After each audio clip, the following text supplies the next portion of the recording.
Bam!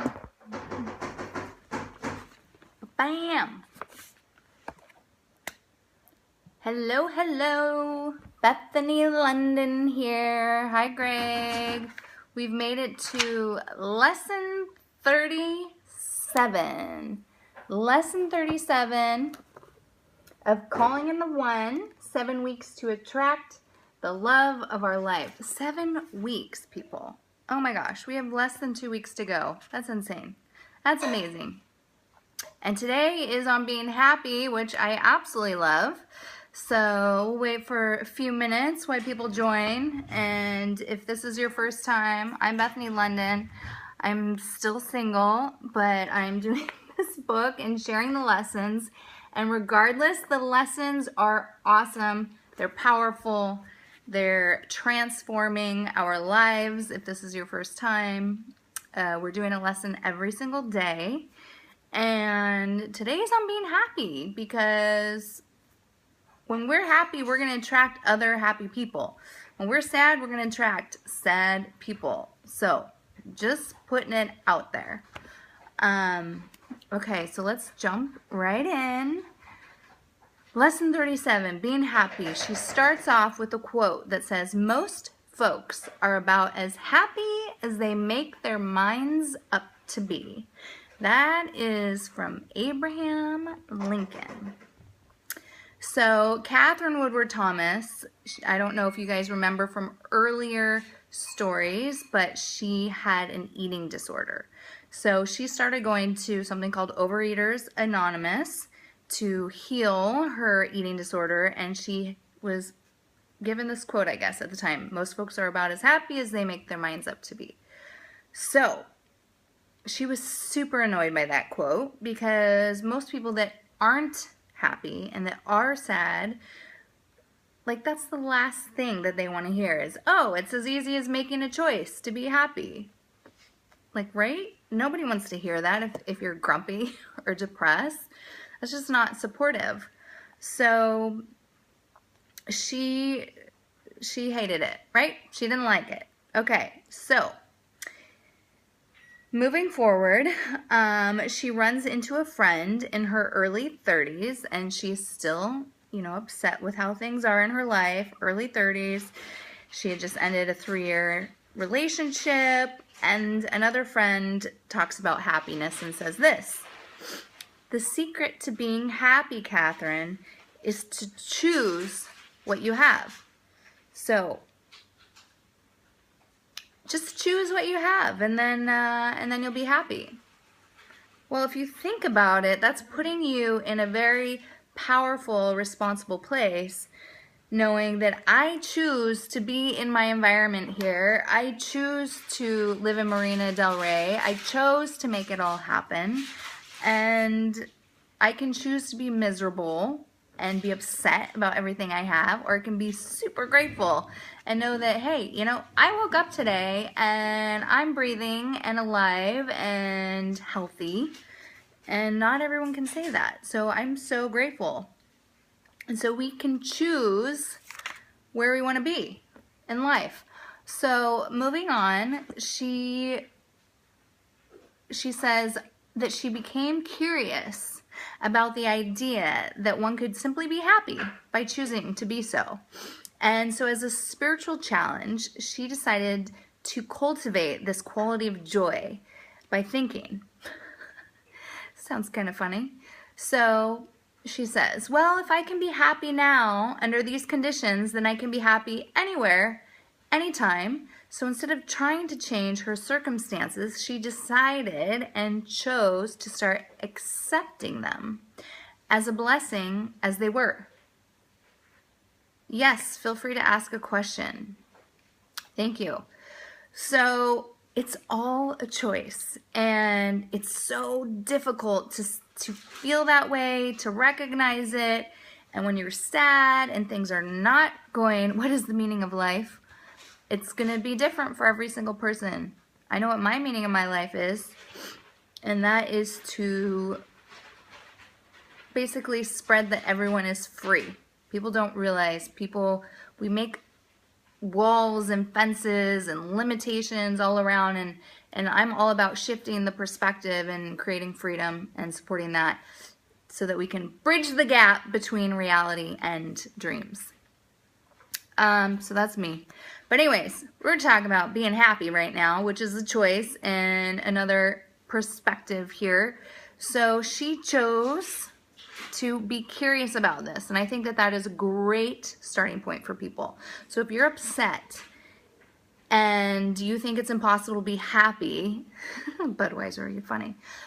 So if you're upset and you want to be happy and you think that it's frustrating and it's impossible to just choose this way, I think that jumping into a state of curiosity around it is a very powerful place to start.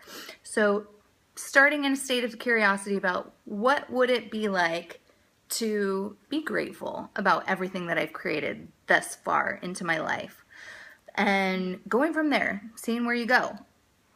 She says that she began to surrender to this state of curiosity about being happy. And she did this by simply accepting all that was happening in her life, and even more important, all that wasn't happening in her life, because that's where the typical disappointment was. So she started saying prayers of thanks for almost everything that she had as an experiment, because remember, she was being in a state of curiosity. And by doing this, she was seeing if she could alter her experience without changing any of her circumstances. What is happiness? To me, it is a state of joy and bliss, and more than just being content. I think it's a lot more than that. So I want to share this quote because I love it. And I think it's powerful and worth paying attention to. So the quote goes, first off, can you tolerate happiness? If you don't believe that you are worthy of happiness, you won't allow love to take root in our life. It's outside of our beliefs about our lives, and we might sabotage it. So think about that. I think that's super powerful. I have friends in my life that are crazy happy and insanely joyful and giddy and excited all the time, and I know a few of these people, and at first they annoyed me. They were so annoying. Like, there's no way you can be this excited and joyful and loving all the time. Granted, this was like 2 years ago and I've evolved. But if I'm annoyed by a happy person, it's probably because I'm not happy. And to be honest, when I met some of these really happy people, I was in a marriage that was going downhill. So I wasn't happy. I think I was content, but I was definitely not happy. So notice when someone is annoying you, because we attract our mirrors, and if someone's annoying you, then most likely there's a block there. There's a block there to examine and to take a 30,000-foot view and see what's going on. Why did my marriage go downhill? My marriage went downhill because we focused on fun and external experiences, yet there was hardly any depth. There was connection, but there wasn't this like depth of communication. So just really quick, so like the 5 love languages, I love that book. And yes, okay, so the 5 love languages. So my thing was quality time. That's what my love language is, and I believe that it changes with different relationships. So with him, it was quality time, yet we were together all the time. So we were always together, we were traveling, we were having a blast, but yet my quality time tank was empty. And that's because of the depth that was lacking. So that didn't support, that was a void for both of us. Okay, so moving on. She says, although we tend to believe that happiness exists as some sort of side benefit to having successfully mastered all of the particulars of our lives, nothing could be further from the truth. Call it the biggest lie of all time. While we've bought the hook, line, and sinker, we're not unhappy because we don't have enough of what we think we want. We are unhappy because we are resisting what is so in our lives and frantically caught up in trying to fix something that we perceive to be broken. Thank you for the hearts. Thank you. So that's a lot of pressure. But that's the thing, people, is that we focus on the negatives and the lack and the what's not there and where should I be? We should all over ourselves. Have you heard of that line? We should all over ourselves. So we get to not should all over ourselves, to love our current situations and know that we're in the perfect place and that we are on a journey and we get to enjoy the journey. We get to enjoy the journey, right? So Catherine, the author, she talks about how, you know, she's in her mid-30s, 35. She goes back to school to become a psychotherapist. Doesn't have much money. She lived right nearby, apparently. I don't know. We're probably neighbors. I don't know where she lives now. But Venice, California. I'm in Marina Del Rey. And she was single, 35, broke, and her mom comes out from New York to visit, to attend her graduation, and starts talking about like where she's going next. You know, she's 35, she just graduated. Where are you going next? And all of a sudden she flips out at her mother. Completely flips out because she's so frustrated. And this is a breakthrough moment for her. It's a breakthrough for her because she realizes that all these frustrations that she's throwing at her mom is really her own frustrations with herself of where she should be with money, kids, relationship, family. And here she is, mid-30s, and basically starting over. I get it. Look at me. I was a top real estate agent in Portland, and here I am in LA starting a company. So I get it. I get the pressure. I feel it big time when I go home. Not that my parents don't support me, but they'd like me to be, you know, over here. It's some other, I don't know, ruling some other company, I guess. But I like to create my own stuff. So anyways, she realizes that all this pressure that she was throwing back to her mother was really something that she was internalizing on her own. So she was feeling that everything was wrong with her life, that things better change soon because they were not good, and this was not acceptable for somebody at the age of 35. So finally, it was about not resisting what's not there, because what resists persists. So we cause our own unhappiness by refusing to accept life on life's terms. And unhappy people tend to create unhappy relationships or none at all. We've heard of the studies that indicate married people are happier than unmarried people. And we have also got to consider the possibility that happy people are more likely to attract love into their lives than unhappy people. I do? Oh my God, no, I'm good. I'm totally awesome. Thank you. But that's interesting that that's what you're taking away from this. So, yeah, by not enjoying our own journey, we're creating and pushing away everything that we really want. So creating happiness, she says, begins with accepting and surrendering to the life that we have right now. Let's talk normal. No, this is normal. Happier people may be married. There's tons of books. There's tons of books, like those millionaire books, The Millionaire Mind, Think and Grow Rich, some of those books. Yeah, they totally talk about having that support. Awesome. I love happy, awesome, supportive relationships. Yeah. Totally. It has to come from a solid person and two solid people. So what makes life worth living is being actively engaged in becoming the finest, oh I love this, most delicious human being you can possibly be in this life.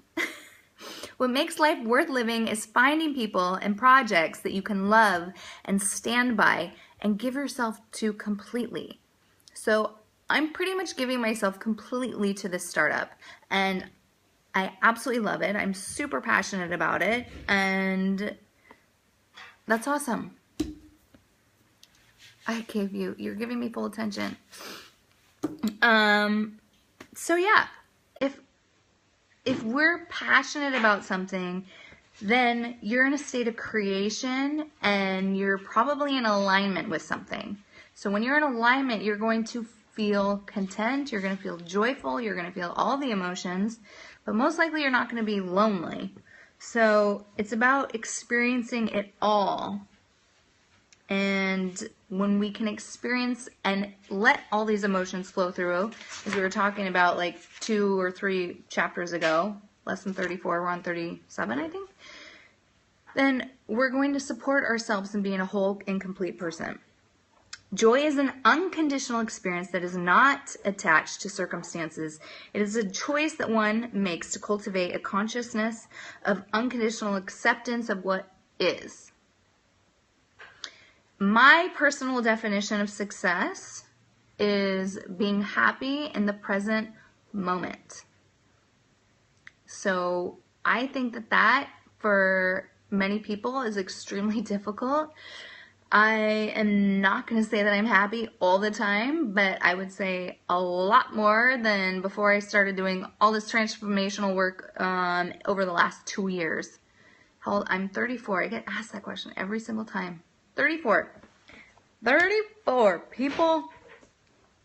And I found out about people that have had babies at 46. So I got plenty of time.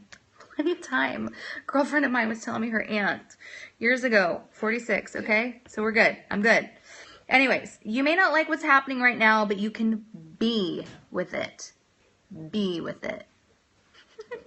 In giving up the resistance to what is so in your life, you allow yourself to be with and attend to your more difficult and troubling emotions fully. No, I don't have a boyfriend or husband. That's why I'm calling in the one, people. Calling in the One by Catherine Woodward Thomas. 7 weeks to attract the love of your life. There you go. There you go. It's good stuff. So we get to surrender to acknowledging the beautiful life that we have and being in a state of gratitude. And I don't know if you've seen any other my stuff. Yes, at Bethany Londyn is my Instagram, YouTube, all that. But being in a state of gratitude and periscoping it, which is kind of like totally, I feel like nobody wants to listen to what I'm grateful for, which is fine. But just the fact that I committed to doing it is forcing me to continuously think of all day long all the 1,000,001 things I'm grateful for and which one I'm going to share. So it's really kind of cool for me. Sorry, people, but it's for me. Sharing what I'm grateful for. It's putting me in such a state of gratitude, like even more so, even though I've been journaling for years about what I'm grateful for every day. Sharing it with everybody or whoever wants to listen is taking it to another level for me. Isn't that funny? It's so funny. So I encourage you guys to share publicly what you're grateful for. Because if you're going to do it and be consistent about it, you start to, like, your mind is constantly wrapped around what you're grateful for. Last year I did that happiness challenge with Pharrell Williams. And so it was 100 days of happiness. And I think I missed 1 day. But they were saying most people stopped at about, they didn't even make it to 20 days in a row of sharing something they were happy for. The 100 days of happiness or something like that. I don't know. It was Pharrell Williams. It was a whole thing off of that. And it was so awesome because all day long, every day I was like, oh, what am I going to say that I'm happy about today? So am I having difficult days? I have difficult moments. And for me, my Instagram is Bethany Londyn, Londyn. So what I do when things are not, let's say, going smooth, I will take a break, a timeout. I'll go outside. I'll take a walk. I'll connect with nature. If there's not time for that, I do this thing. I do a 9-minute meditation, and I will lay down, set my timer for 9 minutes, and focus on my breath. And any of those thoughts that are constantly coming in, I'm like, okay, go away and focus back on the breath. I don't care any of the thoughts, and I come back to my breath. So that's what I do in down moments. And being in a state of gratitude is so powerful. So anyways, okay, let's continue on because I had a meeting. Oh, yeah, this is funny. Okay, this is good. This is good. So talking about manifestation, which I love. So Catherine Woodward Thomas talks about how when she was younger, she had this funny experience. Her and her girlfriend, Kathy, used to sing and dance to the Monkees.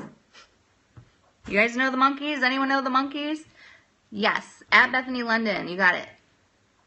So they would dance like every night or every afternoon after school, and they were madly in love with the Monkees.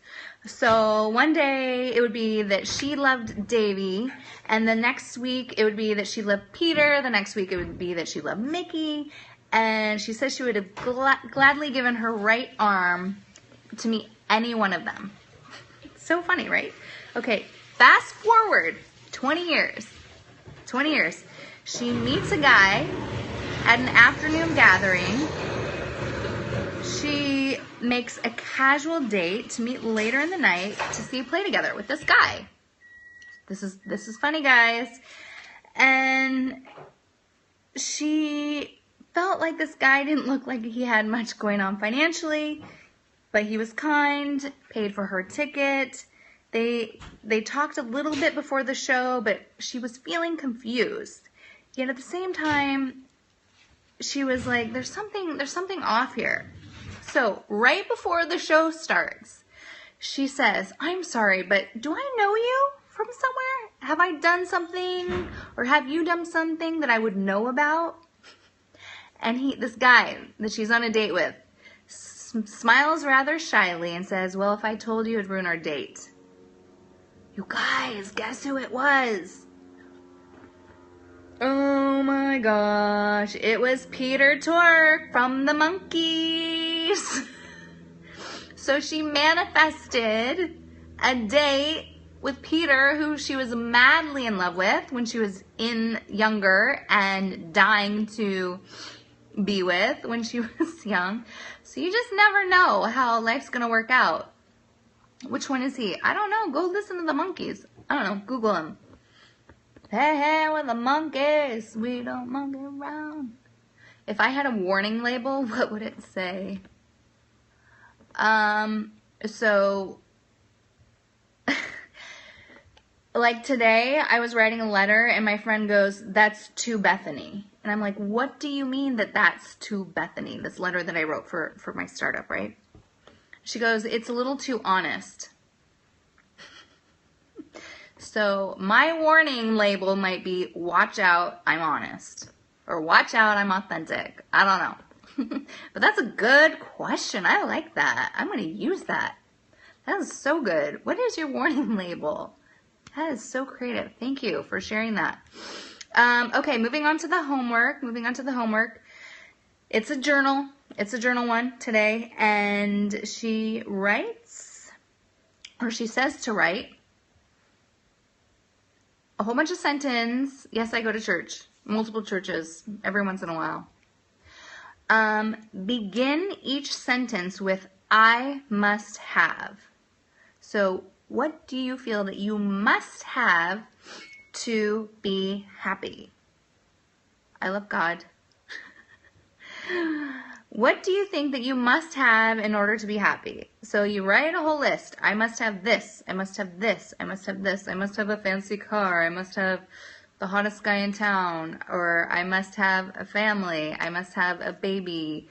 I must sell something. I don't know. Like, you must have a basketball. I don't know. I swear I get the happiest over the smallest funny things.